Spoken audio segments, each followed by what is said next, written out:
I'm Nina Strike, Executive Director of the Global Peace Film Festival. We're honored to be a producing partner for the Indie Lens pop-up series.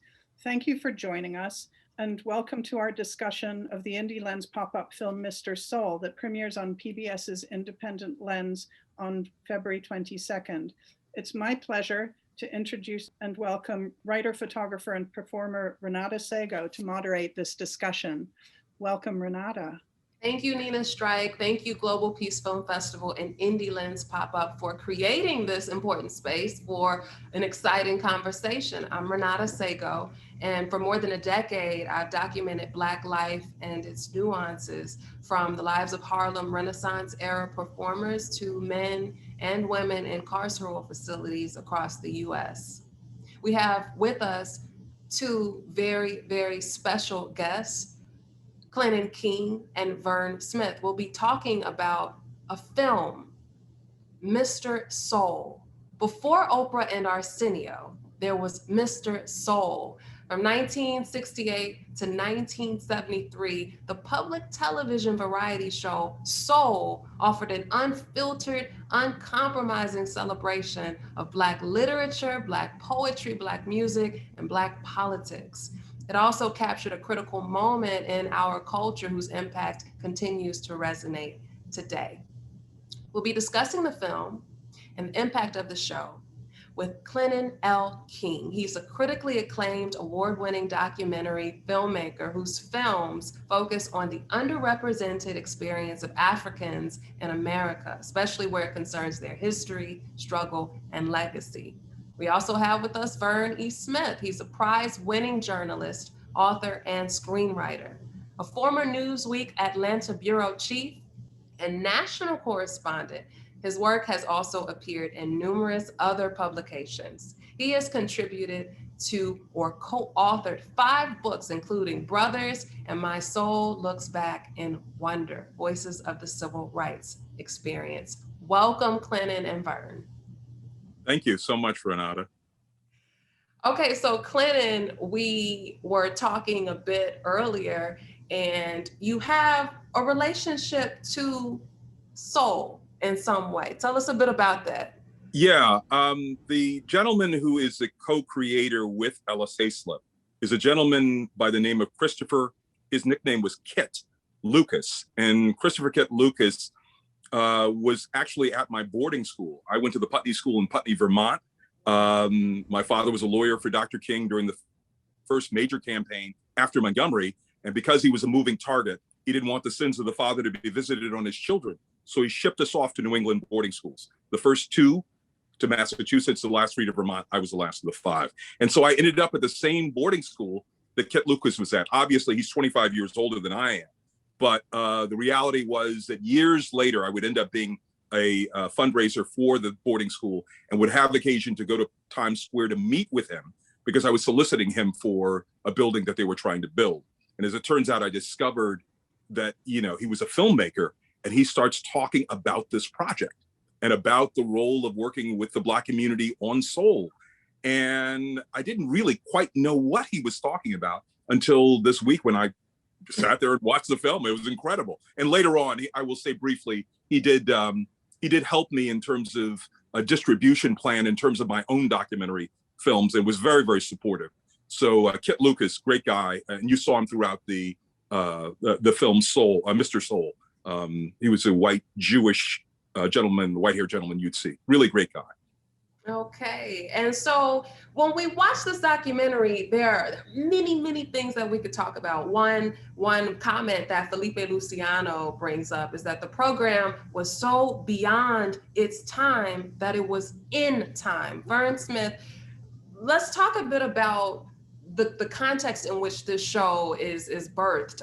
We're talking civil rights era, Dr. King has been assassinated. What else?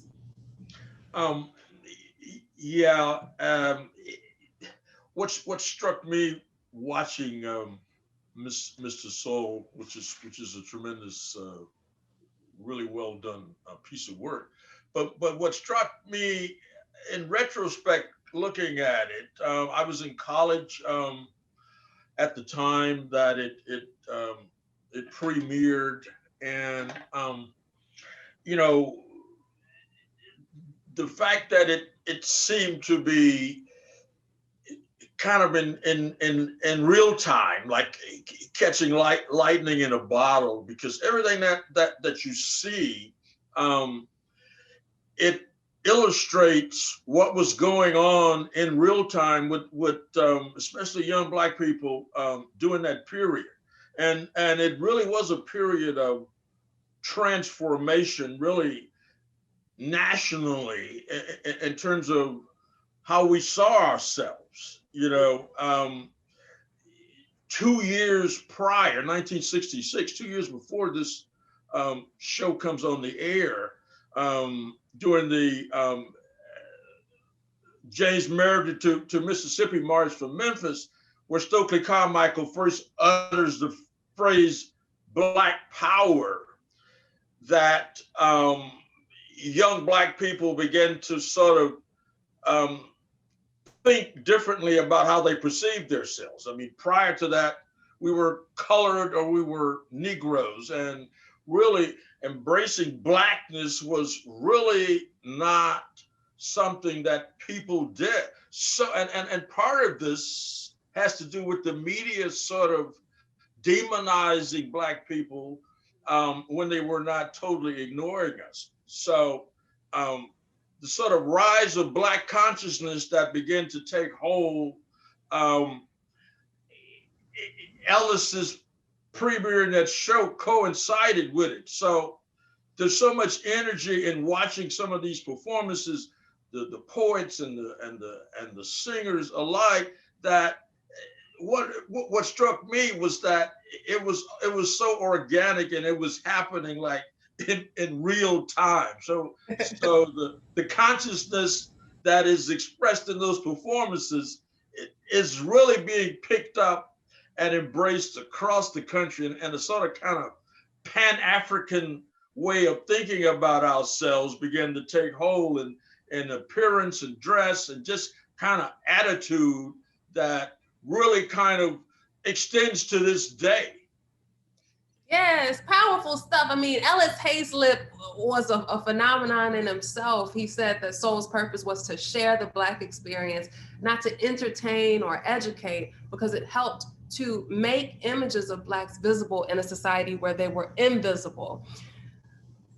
You look at the documentary and you see the fashion, you see the bright colors, you see these people, Sonia Sanchez, the Last Poets, Amiri Baraka. These were people who Ellis looked at and polished. You know, he gave them an opportunity to be, to be. Can we talk a bit, Clennon, about that moment, specifically in the funding of a project like this, in that moment that empowered Black people to just be? Well, before we deal with that, let me deal with that. The upshot is one can't ignore context. I mean, this is the late 60s, basically, is when this is coming into play. And King is assassinated. Yeah, Bobby's assassinated, but King is assassinated, and the place goes up in flames. This place called America, this experiment calls America. And suddenly white guilt takes hold and purse strings loosen, and lots of money is flowing now in terms of doing what we've always been owed, given the fact that we have created free labor for this country. And so this goes on for a 5-year period. And then, of course, with the onset of Richard Nixon, as we see in the film, it gets shut down. My sensibility is, his uncut, Ellis Hayslip's sort of uncut approach to his programming, number one, was very accidental because, of course, he was not scripted to be the lead. He was not scripted to be the host. They had some, I think some headmaster from some Manhattan boarding school. And then, of course, they went with Alvin Toussaint, who helped with, of course, The Cosby Show, too straight-laced. But that's what they wanted, somebody very predictable, somebody inside the box. And then they end up with this Black gay man who was basically the co-creator. Well, he was the co-creator. And so I think that, one of the people he interviewed, now I'll end my answer in this way. One of the people he interviewed that you see in the film is Toni Morrison. And Toni Morrison talks about something called the white gaze. And basically, it's this imaginary little white man on your shoulder, or the shoulder of an artist, a writer, or whatever, that basically says, you've got to sort of respond to this white audience. And her attitude was, you reject that in terms of your art, in terms of your work. And I think Hayslip did a very good job of rejecting that, and basically in a very uncut way, gave his best in terms of telling our story to us by us, sort of a FUBU approach, if you will. So it was, that was his MO, and it was white gaze free. It was a white gaze free zone, is what I would say. Yeah, and I would add that you really can't underestimate the assassination of Dr. King and what followed, because out of those urban uprisings came this study, the Kerner Commission. And one of the things that the Kerner Commission report did was it laid the blame for the uprisings and for the continued neglect of Black communities squarely at the feet of white America. And in general, and white media in particular, right? It excoriated the white media for ignoring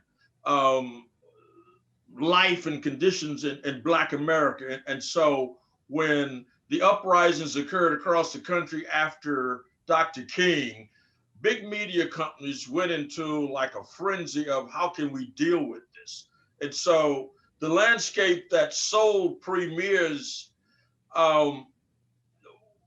may have never, it had never happened before, and I don't think it's happened since. And that is where major media companies really were looking to get Black voices out there, primarily because it was in their interest now, right? They want to know what's going on, and they also want to give voice to this heretofore underserved community. So into that window, Ellis walks with this show, and so it's happening all around him, right? The consciousness of the different kind of consciousness of Black people embracing themselves and their Blackness that was going on. It was really an explosion. And so, he captured it with his cameras and with his interviews, and it projected back to the audience. And so you had this kind of communal thing going on. And the fact that the show was live, you had a kind of kinetic energy that, probably had never been aired nationally, certainly from a Black perspective in American media. It was astonishing. And it's astonishing to look back at it now, at some of the performers, such as the Last Poets, doing their work live. I don't know if the Last Poets could go on TV doing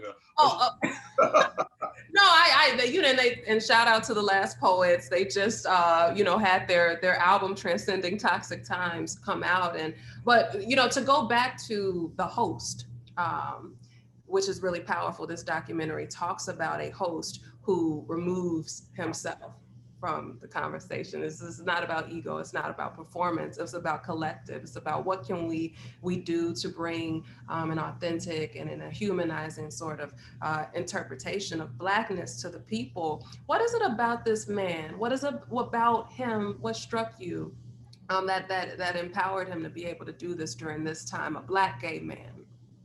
Well, I think that, personally, I think that, white America needed a release valve. Very much so. It needed a release valve. The place was exploding, and they knew the natives were restless, that we were restless. And, for a time, he became that release valve until it became inconvenient. And, but, trying to imagine right now such a program, I think would be a sort of tall order. We talked earlier about, the fact that this guy had the audacity to, invite a Louis Farrakhan, Right. to, oftentimes people view the media as being dominated by the Jewish community. Certainly the guy who I spoke about, the co-creator, was Jewish, but here's Louis Farrakhan on there speaking his truth and, even critiquing in some respects Ellis's homosexuality. Right. And, Ellis is taking it. And, we're all big people here. And so I just think that was really, really, really revolutionary that this guy, had that kind. I mean, the last time that was done was by Arsenio Hall and on the Arsenio Hall show. And of course, that show is no longer around. And so that's how groundbreaking it seems to me that Ellis's soul was. It was just that groundbreaking. And Vern, what resonates in terms of Ellis's approach as a host, for you? Well, he was very self-effacing, and he was different than TV hosts of that era who tended to be performers themselves or wanted to perform themselves. So the shows like the Tonight Show was very much about the host, Johnny Carson, or any of those shows, Dick Cavett. With Ellis, he really gave the floor to the performers, right? And so you got to know them and to understand them without him interjecting himself. He just kind of would ask them a question, and the Farrakhan interview was a perfect example. That was really remarkable because he actually pushed back against Farrakhan in terms of the Nation of Islam's own homophobia. And that's one of the more fascinating exchanges in the whole show. And I think Ellis's sense of himself and in being comfortable in his own skin, I think helped in terms of not only the guests, but also the audience too. I mean, he just basically embraced the entire family, and people seem to embrace that approach. Yeah, that's powerful stuff. I think about in the documentary when George Jackson, he brings George Jackson's mother on, and he talks about the need to humanize George Jackson through her. And she talks about Blackness in general. If you want to voice, your concerns, speak out against anything that is oppressing you, you're perceived as a radical, you're called revolutionary. So just creating a space where people could get on and have conversations like that. Very, very powerful. There's something that you brought up, and I want to go more into this, and it's about the visibility or lack thereof of Black voices on TV at that time, Black images in the mainstream. You brought up Bonanza, you might be excited because it's a Black person on there, and then what happens when you're watching? Well, I grew up in Mississippi, and the media, the mainstream media, not only excluded us or denigrated us in especially in newspapers, but they also controlled the positive images that we could see. For instance, I mentioned Bonanza. It was on other shows too, but I mentioned Bonanza because we used to watch that show with my family. And so if there was a rare Black guest star, Jet Magazine would at the back of every Jet magazine, they would tell you what Black performer was coming up in the upcoming week. Usually they would be singers because it was mainly the variety shows where Black artists were exposed. So in the case of a network affiliate like the Jackson, Mississippi TV station, if Bonanza was going to show an episode where William Marshall, the great actor, was going to be a guest star, they would preempt it, right? Because the stations are just affiliates. They're not owned by the network, and they have the choice of carrying a network program or not. And so when William Marshall was to guest star on Bonanza and we tune in, instead of Bonanza, you'd get a test pattern for an hour because they had basically preempted the show. And then when the hour was over, they would return to regularly scheduled program. So what we were able to see was very much controlled by people who owned the stations. And so that's one of the reasons why when Soul premiered, it had such an impact because although it had a lot of great musical acts, it had politicians, it did dramatic readings, it had dance, it ran the gamut, and gospel groups. It was just an amazing, eclectic kind of mix. And because it was live, and because it was happening in real time, it was both broadcasting what was happening and helping influence it, because the kind of cultural zeitgeist that he was in the middle of chronicling was still evolving. And especially that year 1968 which was such a pivotal year in American life, but also very pivotal in the lives of Black Americans, because we were evolving, we were becoming who we are now. And that show really helped empower people, because wearing an afro was a fashion statement, but it was also a political statement. And I think the more you saw not just well-known entertainers, but just regular Black people, like the Black people in those audiences standing up and dancing and wearing dashikis and all those African colors, and actually embracing Africa as part of ourselves, which had not been the case prior to that. And so that's one of the most powerful things about watching this show even now, the kinetic kind of energy that you feel from those live performances, like that Stevie Wonder performance. That is really something you could watch again and again. Truly, truly. I mean, you have a moment where the performer is so engrossed and he ends up taking the chair, and you could see it, he's banging the chair on the floor. That's Sun Ra, right? I mean, which is like another example of stuff that hadn't happened before and probably couldn't happen in today's television climate. He just didn't pick the most popular acts, He went for what was happening organically in the Black community. And people didn't know about Sun Ra except in Black jazz clubs, the community centers, where Sun Ra had a significant following. Right, Rasan, Roland Kirk. But I think that this is something, as we're talking, it's like we're thinking back to this moment. It was a 5-year moment. The show went off the air because it got defunded,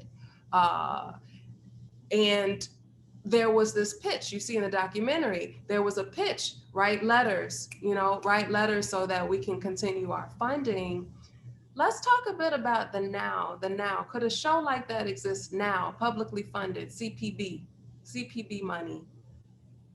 I don't know if it would be CPV money. I mean, it's like something you mentioned earlier. I mean, the beauty about the internet is it's the great equalizer. I can get something published on Facebook and it can go worldwide. There would be somebody in Moscow who can read it and respond to it. That's the beauty about it. In some respects, television is kind of archaic in that way. I mean, keep in mind as well, I grew up in a South Georgia town, where there was an affiliate. There was an NBC affiliate, which was one of the reasons that I think that, the Albany movement became so predominant, because it was there.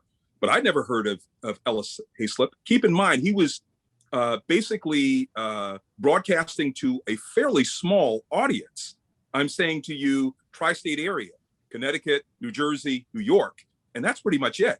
And so, but what we do know is all of these other greats that we know all stand on his shoulders in terms of what he did. There's no question about that. But yeah, I just think that that he was really groundbreaking in that way. So. Yeah, I agree. It's definitely a different media landscape.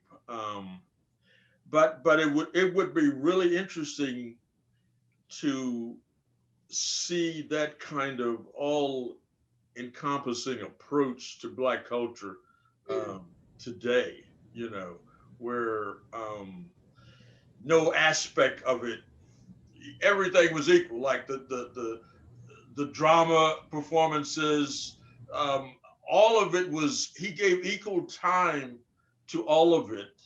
And in a curious way, it sort of expanded its audience appeal too, because you may have been like a Delphonics fan, say, but you know, never heard Sonia Sanchez do a poem, or you know, Anna Marie Horsford do like her dramatic reading, say. So it would be interesting to see if a format like that could catch on today. You know, today stuff seems to be sort of like compartmentalized.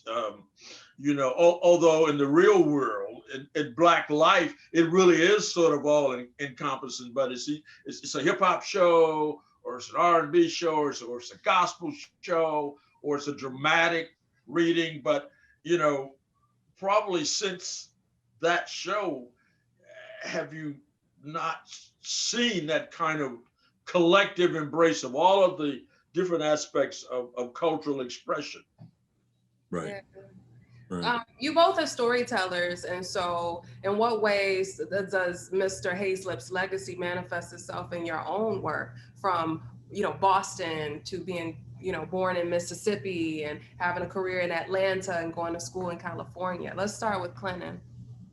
Yeah, I mean, the upshot is like I said earlier, the African proverb, until the lions have their own historian, tales of the hunt will always glorify the hunter. That's been sort of my guiding light in that way.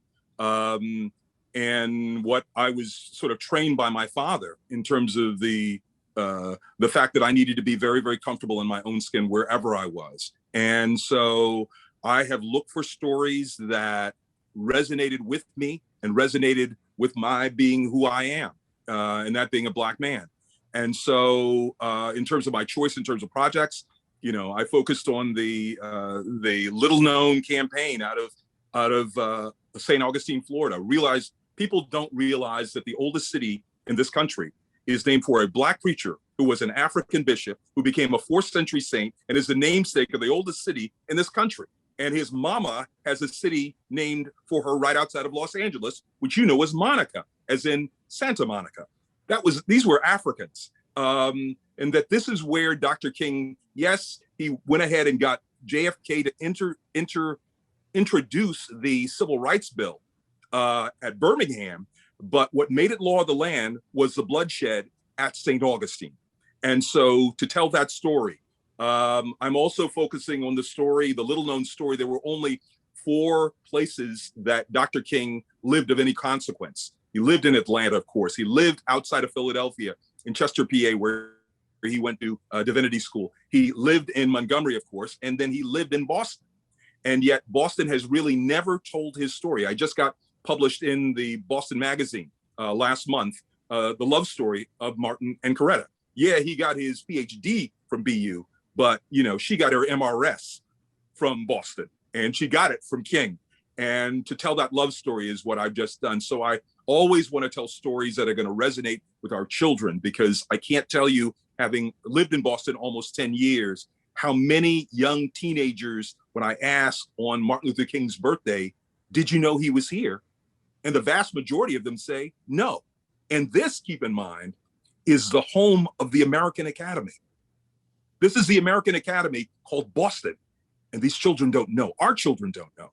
So that becomes my job. So I'll say that. That's what I've been tied up with. So you know, one of the things that I've always tried to inject in my reporting is to find the agency, Black agency, in these stories, right? And so part of what I've been doing lately is researching and reimagining periods of American life in which we had been excluded, right? So like I have two historical projects in addition to contemporary stuff.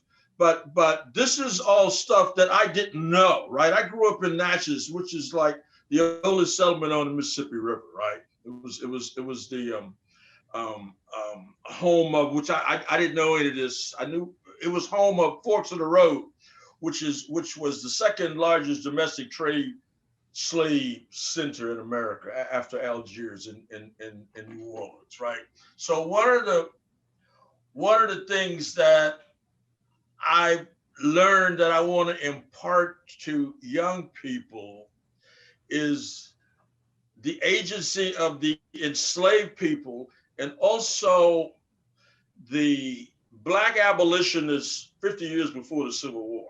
Because one of the things you learn is that 50 years before the Civil War, it's Black abolitionists, the editors of Freedom's Journal and other places that are pushing for the immediate emancipation of the slaves. And so I'm working on a project about that. And then the other thing that the other story that I want to tell is the story of Black agency in the Civil War.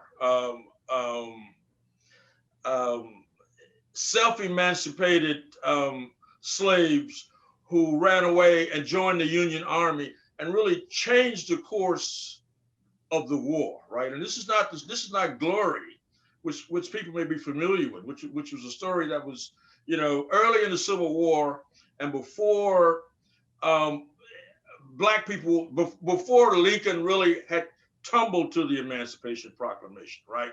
And the soldiers in Glory lost that battle. Well, after the self-emancipated Black people joined forced the Union Army to accept them eventually as soldiers, the course of the war changes, right? 200,000 Black troops before the end of the Civil War.